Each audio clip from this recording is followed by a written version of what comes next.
pledge allegiance to the flag of the United States of America and to the republic for which it stands, one nation, under God, indivisible, with liberty and justice for all.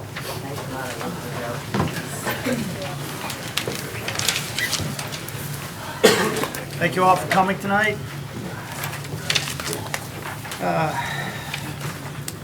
On the agenda tonight, we have minutes to approve, 4 sets. We have the superintendent of schools to discuss budget, elementary schools, and curriculum. We have tax title, auction, Mr. Bill Cowan. We have Alan Mayo of the cemetery to discuss some grants. We have a change to the CBDG grant application. We have action on Victrola's license, Reno's Pizza, action on recreation permit for Crow Hill Sports, a letter of attestation for regionalization with Gardner for animal dispatch, discuss a pilot program letter from Selectman Farrell, some late charge billing from Templeton Light, discuss abolishing or disbanding some committees, discuss the inclement weather policy, discuss an open meeting law violation of the Board of Selectmen, discuss the Town Administrator Search Committee, the Selectmen's annual town report, and then Selectmen's comments, future agenda requests. The first set of minutes, September 23rd, 2013. I make a motion to approve the minutes from September 23rd, 2013. I'll second. Motion made and seconded. Any discussion? Any problems? I know it's only one page. The 23rd is on.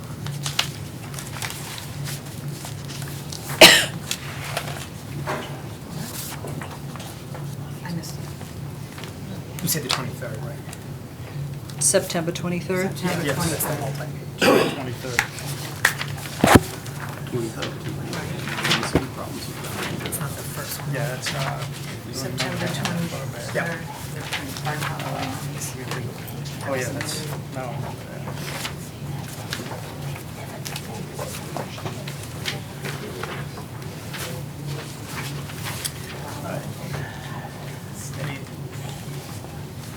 Any issues? Everybody all set? Julie? Yes. Doug? Yes. Diane? Abstain? Ken? Yes. And yes. The next set minutes for October 28th, 2013. I make a motion to approve the October 28th, 2013 minutes. Second. Motion made and seconded. Any discussion, any issues?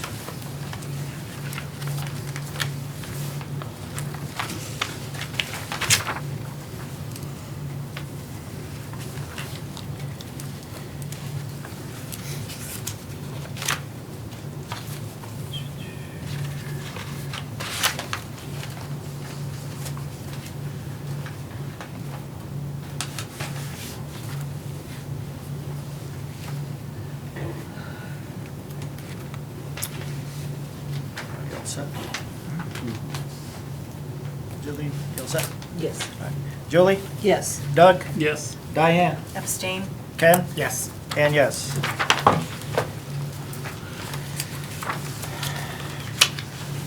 All right, the next set of minutes, the agenda has 12:3, the minutes say December 2.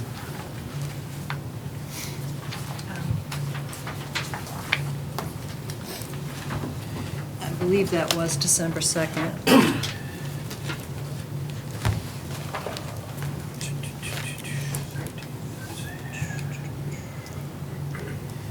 I'll make a motion to approve the minutes of December 2nd, 2013. Second. Yeah.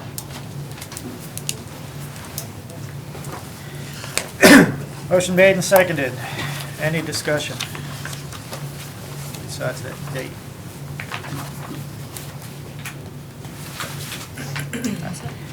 Julie? Yes. Doug? Yes. Diane? Abstain? Ken? Yes. And yes. last set of minutes are July 31st, 2014. January. I mean, January 31st. I make a motion to accept the minutes from January 31st, 2014. Second. Motion made and seconded. Any discussion? Yes. I wanted to point out that Mr. Spring did not say that he contacted town council. He contacted a council. And I had sent him an email to verify that I had heard that correctly. I just didn't want there to be any confusion about that. But it was a council. He did not say town council. Okay.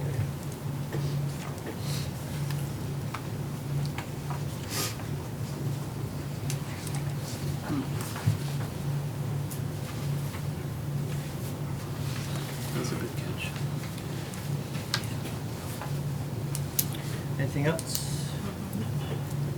Julie? Yes. Doug? Yes. Diane? Yes. Ken? Abstain. And yes.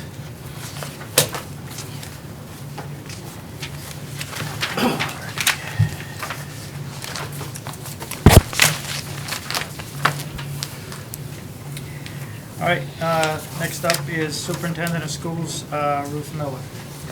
So you asked me to come, was there something specifically? You that had, well, what Sue Varney had requested, Well, she had asked if, you had called and asked if I could come to this meeting, and she said yes, and thank you for putting me on first. but you had, There are some other things I want to talk about, but was there something, an invoice or something that you had concern about? Was there something that precipitated that call? I'd just like to handle that first, and then I could go. no, you just, she had indicated that you wanted to attend a previous meeting, and then you had canceled. Okay, And I just thanks. called her All and right. said, put you All right. back on, because you weren't able to make Okay, I get it, that's last fine. month's meeting. Um, And I so- remember it was about, I think it was talking about the budget, if I was right. Well, there's a couple things, yeah. I wanted to apprise you of what's going on with the budget, but also I would like to talk about the elementary schools.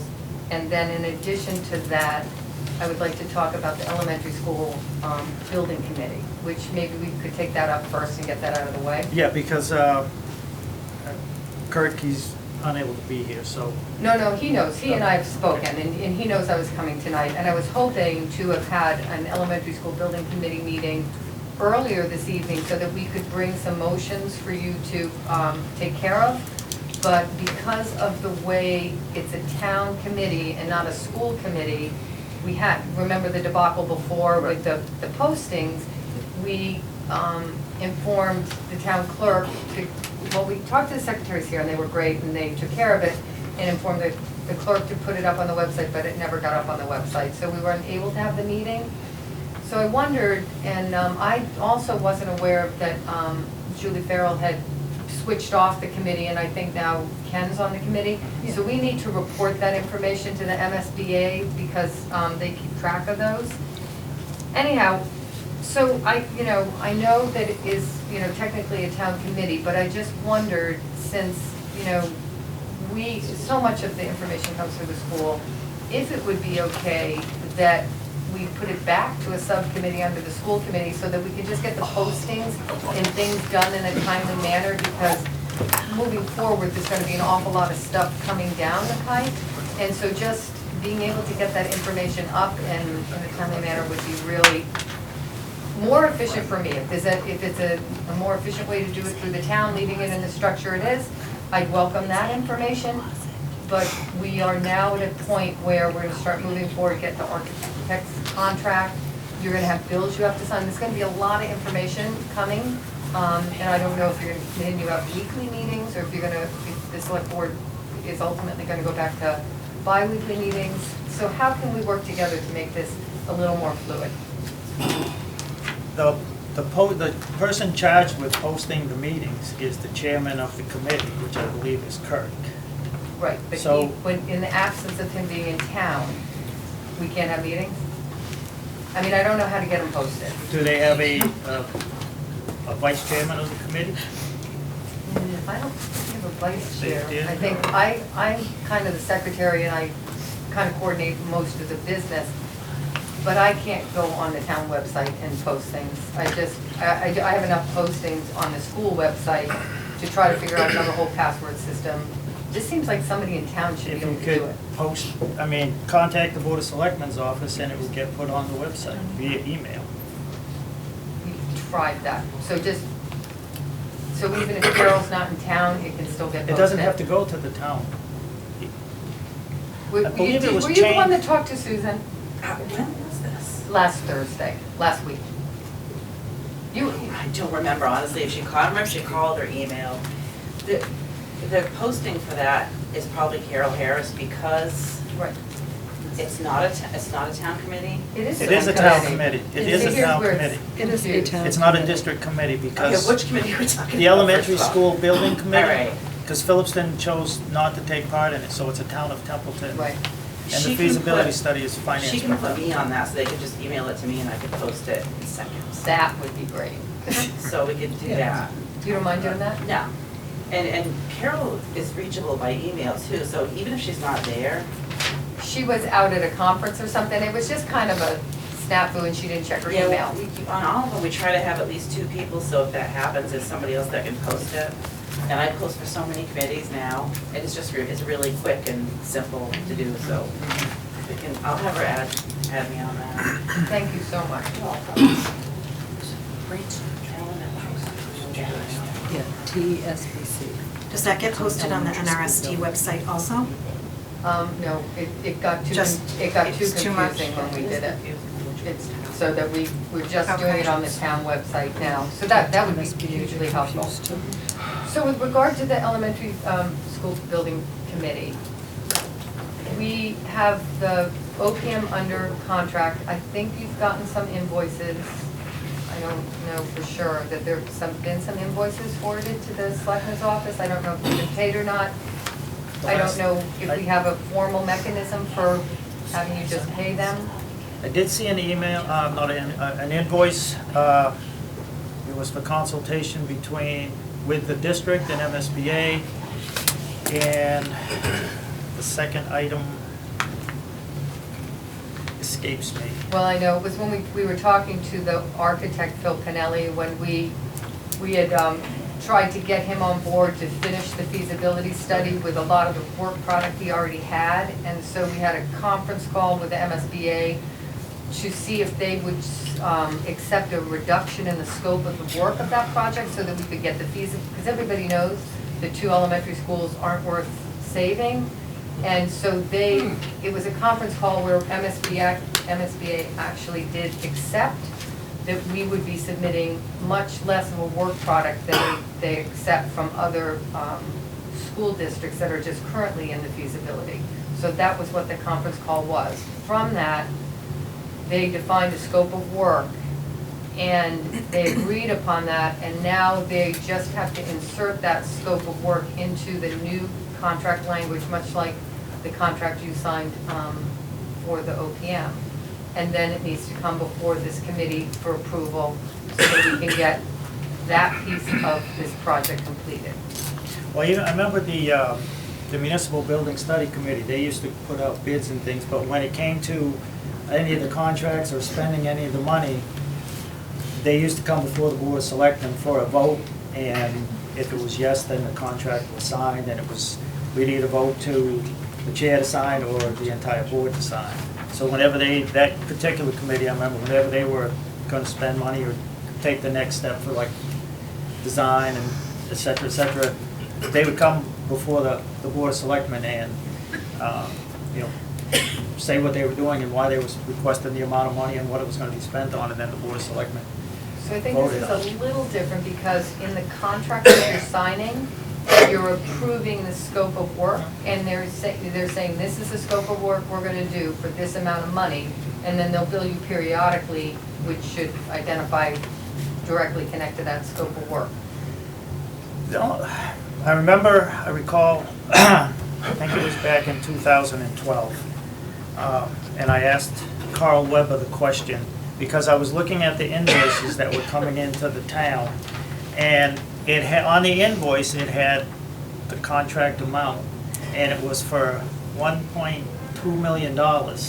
And as every invoice was paid, the next invoice that would come in, it would have, what was paid the prior month, and then it would subtract from that 1.2. And I asked him, I goes, where did this come from? And there was a document from the selectman's office. And all the time, it looked like all this stuff, information was covered under the feasibility of $550,000. And I remember asking him at the meeting, and I found the paperwork with the $1 million figure on it, and I asked him, and I had to ask him a couple of times, but I said, is this a contract obligating the town for $1 million from SBS? And he nodded yes. Now, I'm not a lawyer, and I didn't run that through a lawyer, but when you have invoices like that coming in here, and we had paperwork, and it's still in the office, stating there's $1 million there, when I think it's under the assumption it was $550,000. And that's what caught my eye, which is why I made, why I wanted it to be discussed at a selectmen's meeting and everybody to realize that it was a town project and a town committee. Because even I spoke with Jim Dayuk from MSBA at the MMA conference. He was a little surprised when I said, well, this isn't I said, Narragansett District. I said, it's not a district project, it's a town project, because only one town is taking part in it. The other town of the district opted not to take part in it, and he was a little surprised. And to avoid some of the things where, the amount of money that was spent just initially looking for land, I just think it's good that it comes before the board.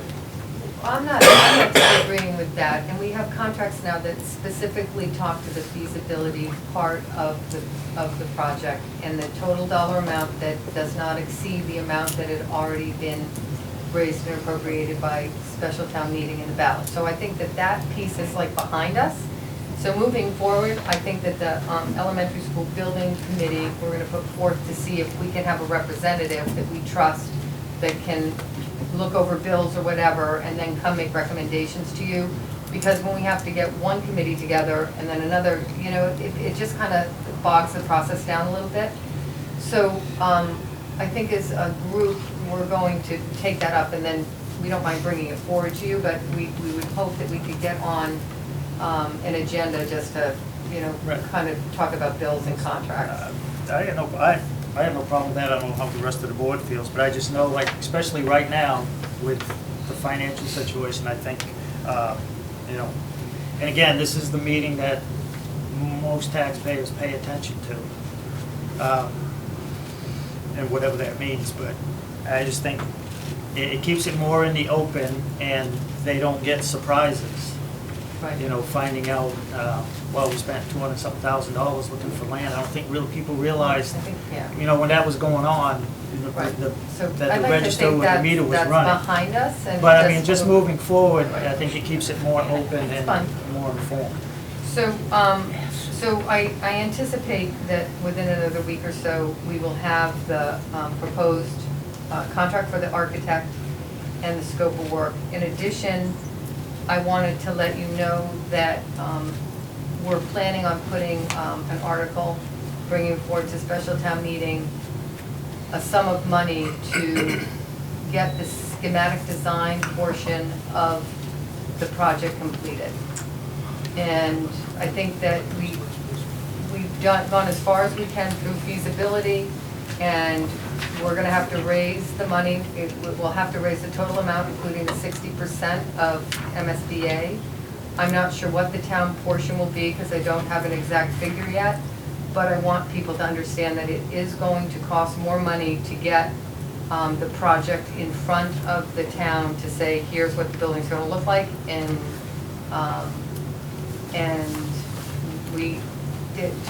to wait any longer, and that'll get me to where we're at with elementary schools, I think we have to just know, and I know the town's in a lot of struggles right now with finances, but we really don't, at this point, the feasibility will be done this summer, and the next step will be to move forward to schematic design, and there is gonna have to be more money raised to be able to get through that next step and to build.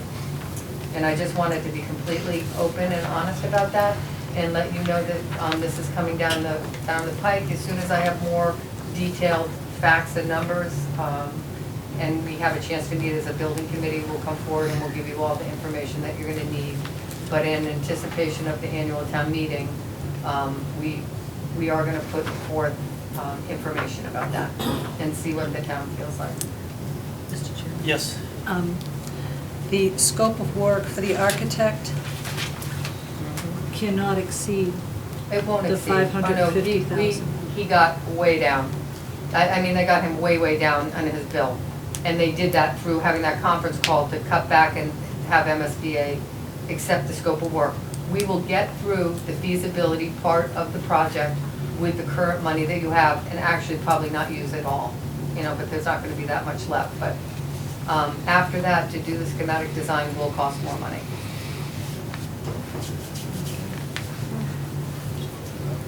So that will be coming when I have the actual figures in the next few weeks.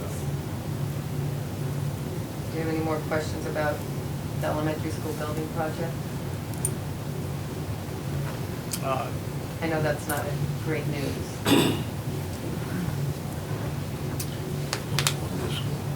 Do you not have an idea like when the committee plans to meet again? Excuse me. Well, I don't know if I'm going to find out if people can meet over the next week. If not, it'll be the week after, and then we'll try to get back on the agenda as soon as possible. I know that the draft of the contract was supposed to be ready for tonight, but it wasn't quite ready, so I anticipated it will be completed this week. So we'd have the contract, we'd have the scope of work, and then I think we would be able to, at that point, have the dollar amount that we would need to finish schematic design. Okay, and that Okay. should be coming from the leftover feasibility money. No, it's going to have to be a new debt exclusion.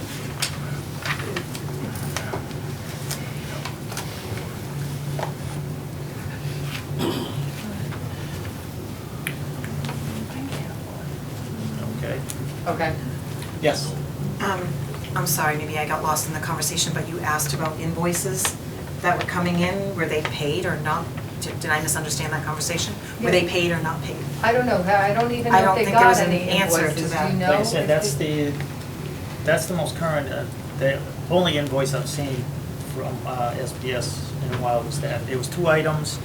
One I know was a conference with the district Right. and MSBA. Yeah. And the other item, it escapes me, I can't. So did you pay those two?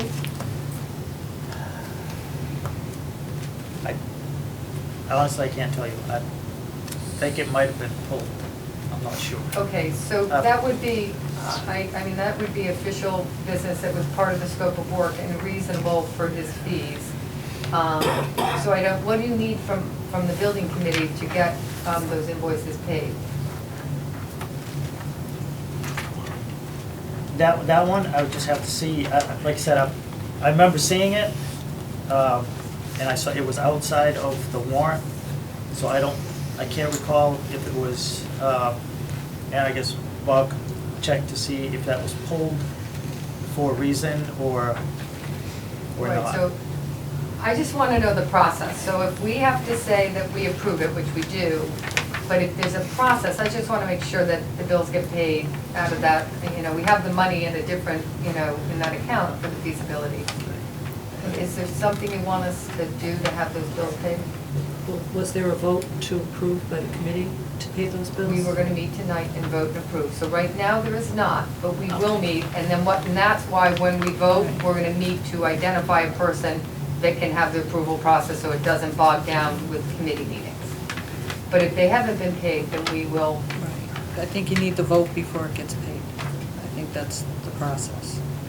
Okay, so when we meet, when we appoint somebody, then that will change the process to appointing a person from the committee that we find reliable to being able to approve them. And then we'll go from there? We should have to submit a voucher, a payment voucher with the invoices signed by the committee or the designee of the We don't committee. see, the problem is, we don't ever see they come here. So we don't see them, or we would write something or do something and give them back to you, but they come here and we never see them. Why do they send them to the board instead of? Because it's a town project. Because it's a town project. See, that's a problem, so we don't know when we're supposed to approve them, But because we if they never just see send them. an anonymous bill with nothing on it, here's a bill, then Kate's going, where did it come from? Who pays it? What's it for? They need to send information, and they need a W-9. And MSBA thinks it's a district project, because that's how it was communicated. But it's not MSBA, it's a strategic building solutions. It's who you have a contract with an OPM. You have a contract somewhere in the office, and he's billing to that contract. So he's billing you to the contract. You're asking us to sign off on it, which we don't have a problem, because I was involved in the conference call, so I know he spent the time. But I never know when the bills come in, because I never see them. I do. I can- Yeah. The bill should probably be addressed to Town of Templeton Elementary Building Committee or something like that. That's much what we do with the senior center bills. They're to the Town of Templeton Senior Center Building Committee. That way the bills do get directed to us to look at and approve, to make sure that we're not being overbilled or billed for something that isn't appropriate. And then we submit them, through the whole AP voucher system. But then you're gonna leave us out of the loop, the building committee, which is fine. Well, no, So- I mean, if you have the bills addressed to the building committee, the elementary building committee, then if it comes to the selectman's office or whomever, they know who to direct those bills to get approval on them. I mean, if They you can want to address it send to the committee at our PO box. for your All own right, PO you'll box. get it, and then you'll get in And then touch when with it us. comes in, like he said, it will say building committee, and she'll be like, oh, she'll know where it goes. And also, they're gonna need a W-9, so if they could just send that with it. Right, okay. I'm still confused about how the building committee members themselves ever know that the bill came in. Or we don't need to. I mean, if you want to take the bill, match it up to the contract and pay it, I'm good with that as well. I think this were in here because last time, when the prior superintendent was here, they sent the bills to the prior superintendent. She signed off on them and sent them over, and they just paid them. Right, So because we wanted to change that, which is fine by me. I just need to know what you want me to do, and I'll do whatever it is.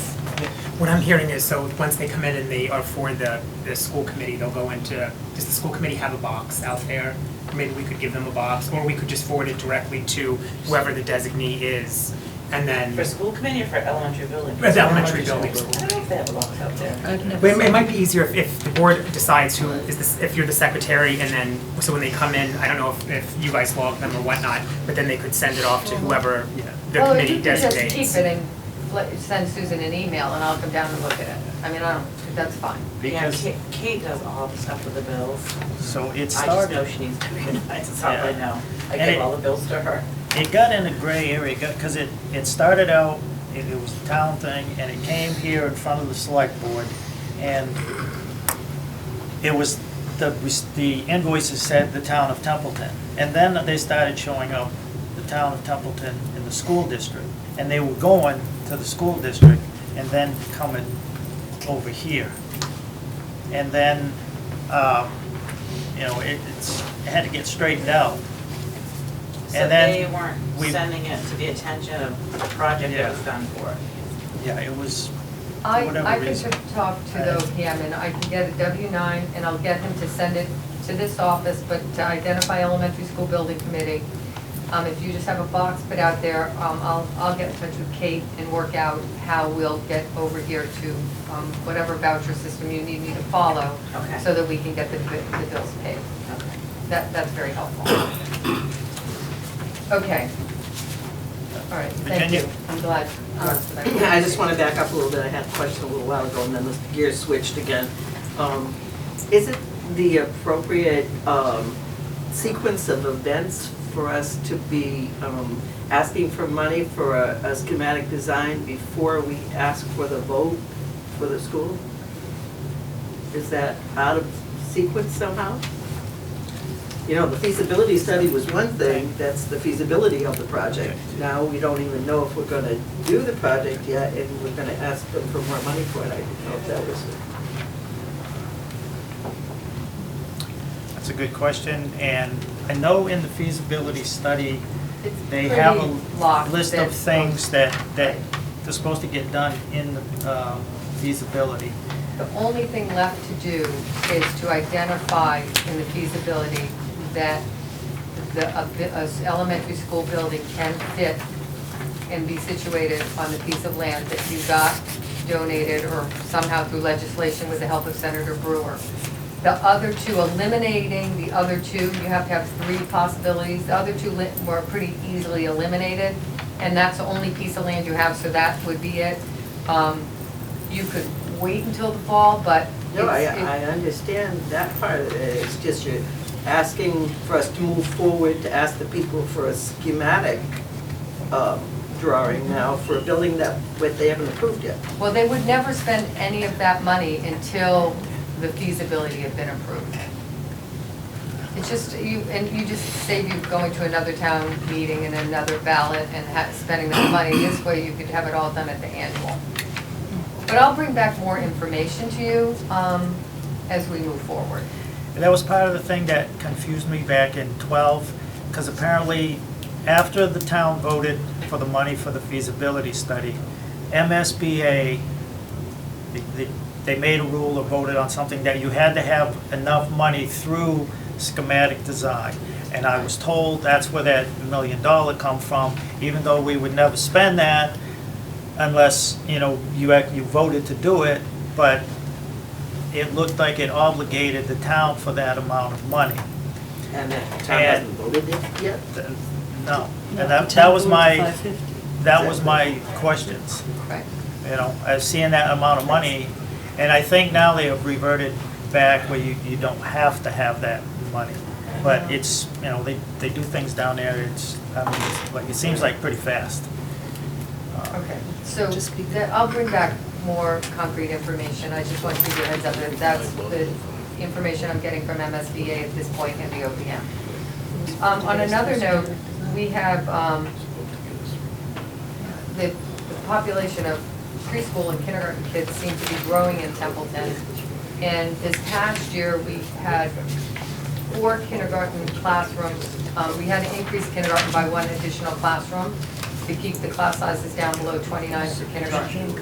That class size is still moving up into the first grade now, which is only 3 teachers, so we'll need to put a 4th first grade teacher because the incoming, based on the births and everything else, is currently we have 86 kids again eligible for kindergarten at this time, which we're in the same position.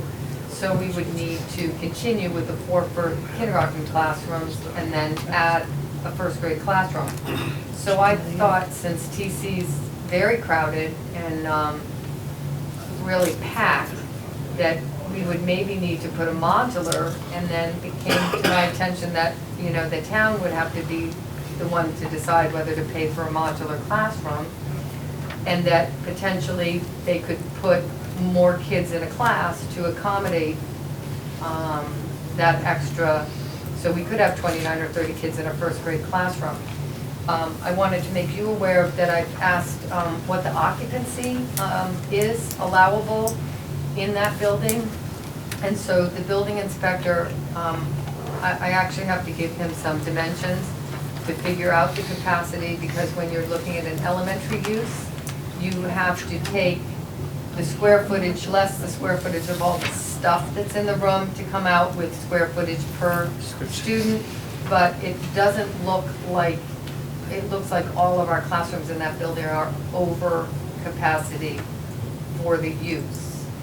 Now, I don't know a lot about the building, so now I'm really, I think it probably would be better to talk to the building inspector, but my understanding is I think they were overlooking the fact that we were out of capacity both at Baldwinville and TC because there was a building in the pipeline, but if there's not, then are we in a different, so I don't really know where we're at. I just wanted to make you aware that I'm looking into this issue because we do have more as much as the enrollment dropped for a while, it seems like people that are moving into the empty houses are coming with 2 and 3 kids, and the enrollment is picking back up again. And the elementary schools may not meet that need. And I know that it's up to this group that they have to decide what you want to do with the kids. I mean, I have my preference, obviously, but I think it's a conversation that is something we have to kind of give you a few options of what we're looking at, and then ask you what your wish is to do. So again, I don't have all the information tonight. I kind of would have liked to, but it's going to take Larry a little longer to get that information. So I think that probably in the next week or two, because all of this impacts budget, of course, and that we need to talk about it. I'm sure that you're all well aware of the septic pipe that broke in Baldwinville. Use the plunger on it. A what? Use the plunger on it. Oh, that's And there was not. no feces on the floor or nothing else, just a little bit of water, gray water. This Okay. came right from, Came right from who? Who? I won't disclose it right now. The plumber? Who was doing the work up there? Plumber. No, a plumber wasn't doing the work. There were 2 well. Okay, let me- all right, wait, stop. Hey, let me tell you what please, just- happened. Guys, you left it alone. Excuse me, if you want to speak, please go through the chair. Okay, so my understanding is that the custodial staff arrived in the morning, the entire building reeked of septic. So they had the kids go to the middle school to divert them to not have to, till they could figure out what was wrong. There was some sort of leakage from the 3rd floor down through the walls into the 2nd floor classroom of a 2nd grade. They had 2 different plumbing companies come out and assess what the issues were. There were 2 separate issues. They came out with a plan for how to fix it. They cleaned it up, and the kids went back that day, later in the day. Obviously, everything's off, sealed off for them on the 3rd floor. The repair work will be done over break. I don't know how much it's going to cost. Obviously, if it hits over the 5,000 threshold, it would be the responsibility of the town.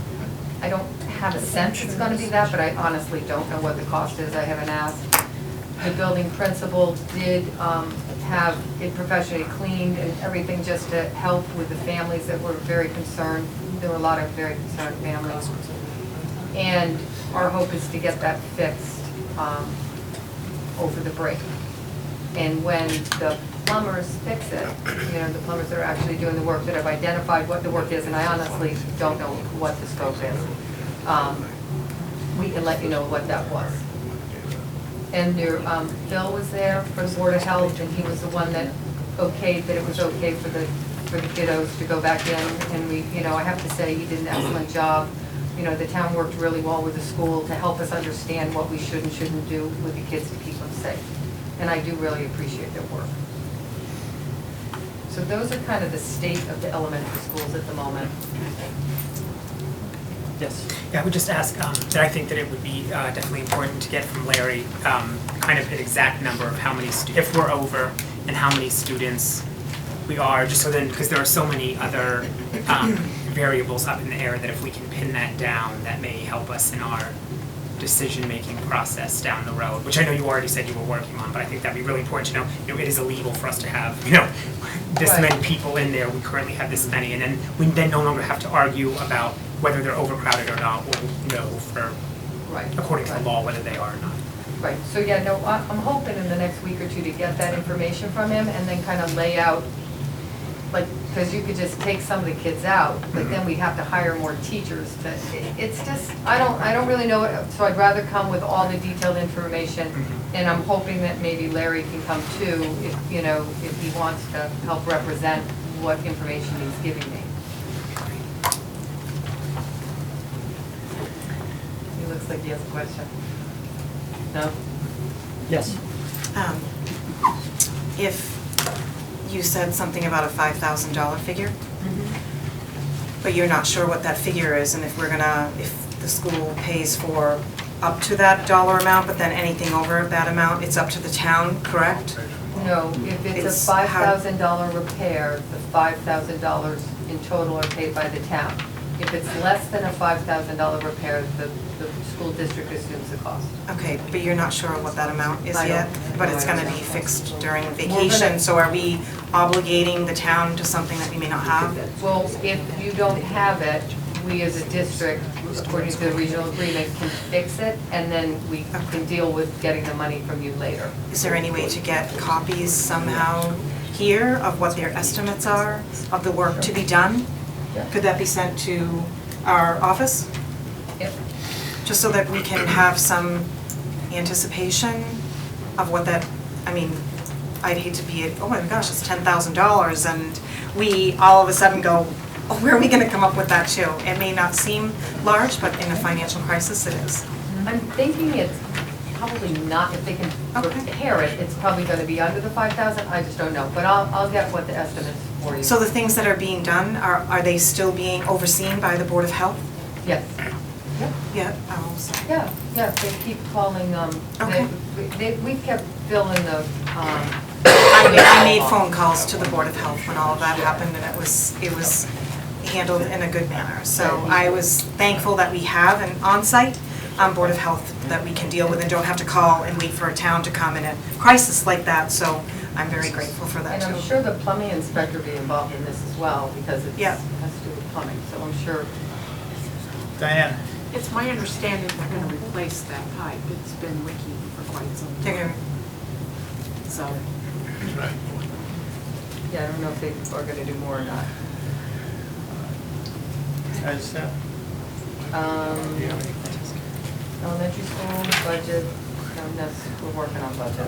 I just have a question on, to do with curriculum, because a few meetings ago, we had a teacher, Gary McEwen, come before the board and talk about obtaining funds from our cable, the Comcast cable franchise fee account. And he wrote a letter to me, and was copies, we talked about it at a meeting. And he makes a statement in here, for the past 7 years, I agreed to teach the new broadcasting class in the Kiva. It's been difficult and frustrating to obtain funds from the school district. Now, this is, I guess, it involves the equipment that's used to record and show the meetings, and apparently they have the technology classes, so forth. And his sales pitch, or his point, was that they wanted to replace this equipment and upgrade it to use, and he had several ideas or approaches. One would be for classes for the kids, and another idea was if we have multiple boards, committee, town, schools, using the Kiva for meetings, and also possibly putting some equipment in the auditorium for recording town meetings and such. But I just found it strange that he's, now, I'm asking you this because I'd like to hear both sides. You know, he's a teacher and he come in front of us and he's looking for funding because he's making a statement that for a curriculum, for classes, and apparently this equipment is needed or needed to be upgraded, and he can't get funding from the school. Is there no money in the budget for, that's for curriculums? There's really not much money in the budget for much of anything. As you know, we've been cutting teachers and staff, you know, over the last few years. But I think that he was asking for a different reason here. We have some equipment, we've been able to, you know, upgrade some of the mics and stuff, but some of the major pieces of equipment, we don't have the funds or the ability to provide that for that class at this time. I think he was looking at the PEG access money because in the past, the Cable Commission has always filmed the elementary school meetings and our budget meetings and our school committee meetings. Well, they don't do that anymore. We actually pay Gary to take those for us because the community has really wanted to see those. Unfortunately, when we tape them, they only get on in the daytime hours, which is our slot for viewing, which I know there's an awful lot of people, especially around budget time, were very unhappy last year that the tape didn't run at night so that they could see those meetings. So what I would like is if you could either have them tape them if that's what we have to do to get them viewed at night, or take the tapes that Gary does and have them run at night for us of the budget meetings and the school committee meetings, and and the elementary school's done in this, so that's fine. Other than that, I know that your cable commission has squirreled away some money for a new town hall through the PEG access, and I know you're aware that that comes out of everybody's bill for public access use. And I'm sure you're also aware that your contract with them is up and that you will be negotiating again. And obviously, it would be nice for you to negotiate another big lump sum of money for equipment, but you know better than I that if they may or may not give you that if you haven't used the existing money that you have. I don't know about that, and it's your money to do with what you want with it. No, but it's just like I said, he gave, several points. He made several, presented several ideas, and one was being to buy equipment to be used in the auditorium. But he did emphasize education and, for the kids in this broadcasting class and technology course, whatever, in general. It would fit well in that PEG access money that you get, but I think that you probably want to get a studio or whatever to get the most information out to your community as possible. The Kiva may not be that. Obviously, being able to do your town meetings and film them, that would be great, but that's a much longer conversation that has to include your cable commission and then also what their plans are for their next negotiation of their contract. The school would entertain anything you'd like to expand the Kiva if you want access to it, to have it to be your studio. We'll work with you, but that's completely up to the town. I was just, like I said, it just I struck me just wanted funny to that he make couldn't it get clear funding why from, Gary came and I did not. to get funding from, for a class, for curriculum stuff. I was just, Question Yes. on profession. Mr. Robinson quoted and said, it should be on the tape, that you said that Gary, the guy was just looking to feather his hat. Did you say that? Or his hat? No. What was the statement you used that I night? don't think I've That ever one used that teacher, how'd expression you in my quote it? 32 years of life. How'd No, you quote that? what I night? said was I was making it clear that Mr. McEwen put this letter. It suddenly was characterized as this is another school versus town thing. What I said was Ruth Miller or the school committee did not ask for this money. No, this was one teacher asking for money. Right, and I feel that we are not the people to come to, go to the school committee. Right, so it didn't have anything to do with me saying that Ruth said that. I'm saying that Miss Miller Miss Miller wasn't asking for this money, the school committee was not asking for this money, so for it to devolve into You were saying the other guy another was school asking versus for it, not town you. thing No, I is just a No, waste not you, of. you weren't, no, but he was asking to put a feather in his hat. Well, I think his heart's in the right place. He actually went to Phillipston and worked with them to get negotiated. They got a decent contract. The fact that Phillipston and you are going to be on the same is really helpful to the school, that now we don't have to run a tape up to Phillipston, that they can see the concerts and the things we take as well. I mean, I think that the PEG Access has a lot of positive for communities, but I think it's up to the town to do with their money what they want to promote that, because they know their community best. yes. Just for the superintendent's information, since she doesn't live in town, they are shown at night, both the Oh, budget and the school committee. They're on a rotating schedule, so I know you don't get to see that, so I want to make sure that you're aware of that. So those Thank you. meetings are, because That's good. if I miss a school committee meeting because of my advisory board, I do look at that. Oh, good, thanks, because last year they weren't, but maybe they corrected it. That's good to know, because I know, see, people do like to watch them. Yes, they do.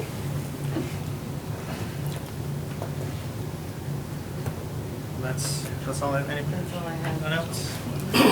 All right, well, thank you very much. So Thank you for I coming. obviously will be back. I'll touch base and get on the agenda to fill you in on these topics, hopefully when you're not quite so busy. But thank you, Okay. I'm gonna run. Thanks for taking me first. All right. Vice Chair. As you may or may not know, Just so you know. the town is owed or has back taxes on the book in the amount of around $700,000 up to fiscal year 2012. That's money that is owed to the town. And there are several ways to go about trying to collect that, and one of them is to auction it off. And there are several companies that work with this and do this. And before I talk about things that I don't know that much about, I'll ask Mr. Bill Cowan to come up here from Talage LLC and explain this to us. Great. All right, well, thank you, board members, and Jeff, it was nice to see you again at the MMA. My name is Bill Cowan. I'm the managing member of Talage LLC. We are a Boston-based company, and our sole business is the purchase of tax titles from cities and towns in Massachusetts. Just to be clear, we're not a vendor. We're a tax title investment company. And we greatly appreciate the time tonight and your interest in learning more about this. I just want to talk quickly about the program and then answer any questions, because there are a lot of misconceptions about it. The sale of tax titles is a powerful tool for cities and towns to raise revenues and also reduce dramatically the administrative burden of managing tax title accounts, as the treasurer can tell you. DOR reports that across the 351 cities and towns in Massachusetts, there's roughly 500 million, that's $500 million of delinquent property taxes, including interest and fees. And in Templeton, Jeff's right, it's 700,000 approximately in taxes, but in talking to your treasurer, when you add your interest and fees, it's approximately $1 million. So it's real money. So what is the legal authority for a municipality to sell their tax titles? It's Mass General Law, Chapter 60, Section 52. Is a statute that vests authority with your treasurer to sell tax titles. It's been on the books for over 100 years. Municipalities like Worcester have been doing it for well over 20, and many communities, which I'll list later on, have recently had a tax title sale. So what are the benefits of selling your tax titles? First and foremost, by statute, the minimum bid is 100% of what's owed to the town as of the day of the sale. Not only the taxes, but the interest and fees. I'm not sure if the town has started any land court proceedings, but if you've paid any money to attorneys for your tax titles, those are reimbursed by the winning bidder as well. So the town is made completely whole as of the day of the sale.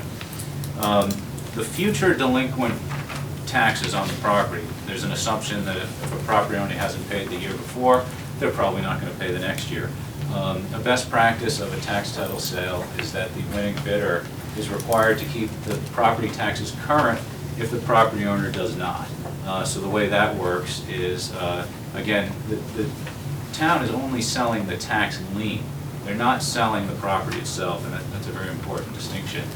So the property owner is still, even after the sale, responsible for his or her property taxes. At the end of the fiscal year, heading towards June 30th, if the taxes haven't been paid, companies like ours ask the collector, here's what we've purchased, what are the outstanding taxes, and we write on a subsequent check to the town to keep those taxes current. And that goes on in perpetuity until all the tax titles have either paid off or foreclosed. And for information, well over 99% of tax titles eventually pay off because people don't lose their properties to delinquent property taxes. They just need the pressure to pay. And where does that pressure come from? Well, typically it comes from the town who puts them into land court. And through the land court foreclosure process, all the interested parties get notified. And ultimately, prior to the foreclosure, while it can take years, ultimately the property owner pays. Unfortunately, this is a very expensive proposition for cities and towns. On average, the cost to file one tax title account in land court is about $2,000 per account. And that comes from a filing fee of $515 up front just to start it, plus a $75 recording fee. And that doesn't include any legal fees. So if you had even a small amount of tax title accounts, like 50, you would have to allocate $100,000 to start this process. So there's nothing that companies like ours do that communities can't do. It's just that we have the money to do that process, and that's why our redemption rate is so high, because we start the process that the communities are currently unable to do. Another benefit of the tax title process is a significant reduction in administrative burden. After the sale, the amount of money that was owed to the town has been paid in full. The town is no longer owed any money. The tax title account actually disappears, and the amount that is owed is now owed to the company that purchased it. So all the files, all the paperwork, all the phone calls, all the issues regarding those tax title accounts disappear. The day before the auction, if that property owner files for bankruptcy, that's the problem of the town. The day after the sale, that's the problem of whoever bought it. The day before the auction, if there's an environmental issue, that's the problem of the town. The day after, if someone buys it, that's the problem of the owner. So there's a lot of advantages to selling your tax title accounts in addition to just getting the money. Finally, there's tremendous flexibility to the treasurer of what tax title accounts are sold. A treasurer is allowed to look through the tax title accounts and choose which ones are sold. So if there is a reason to select, there's an elderly person in a home, maybe we don't want to sell that one. Maybe there's a veteran in a home, we don't want to sell that one. There are other reasons, and it is totally up to the treasurer to decide which tax titles are sold or not sold. So how does this work? From start to finish, it can take less than a month to put this process on. The treasurer identifies the tax titles that he or she would like to sell. They give notice to the property owners, not by certified mail, just regular mail. They do an ad in the local paper noticing that the sale is going to take place. And then they post in at least 2 public places in town. For those familiar with the taking process, this is identical to a taking process which occurs when the initial tax title property was taken in the first place. So this is almost just a redundancy. At the end, there's an event called a tax title sale. And in practice, what do we see? Amazingly, in all the communities that we've been working with, 30 to 40% of the tax titles that are published actually redeem prior to the sale itself. It's amazing. Every treasurer we've dealt with says, not in our town. It will not happen in our town. I've sent letters, I've called, they won't pay. Something, whether they think that the property is going to be sold, which is not correct, something motivates people to finally pay prior to the auction. The ones that remain, we're unlikely to pay anytime soon, and we're going to require more aggressive measures like filing in land court in order to get paid. And then what do we also see? Property tax collection rates go up significantly.